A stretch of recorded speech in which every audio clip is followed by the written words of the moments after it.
Et je cite aussi le cas de l'entreprise. Amazon. Oui, il y a Amazon, là où on n'a pas eu le préfet a interdit la fouille au nom de l'emploi.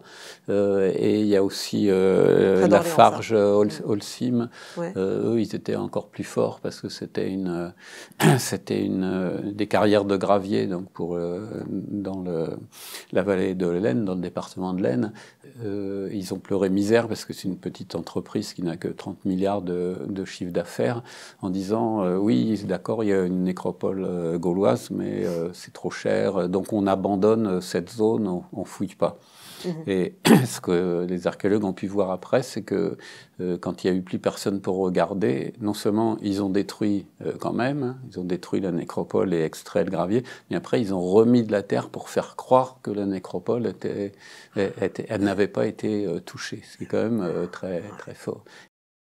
Et si après, on se projette jusqu'à nos jours, on voit bien que quand on a un système trop oppressif, à un moment donné, il va tomber. La Révolution vous française. En déduisez que c'est vraiment parce qu'il est trop inégalitaire et trop oppressif qu'il s'effondre? J'ai tendance à faire cette hypothèse. Alors, il n'y a jamais une explication historique unique, dans la mesure où souvent les dominants, leur pouvoir se fonde aussi sur un rapport avec le surnaturel. Les rois de France sont de droit divin, les pharaons font revenir les crues du Nil, l'empereur du Japon descend du soleil, etc.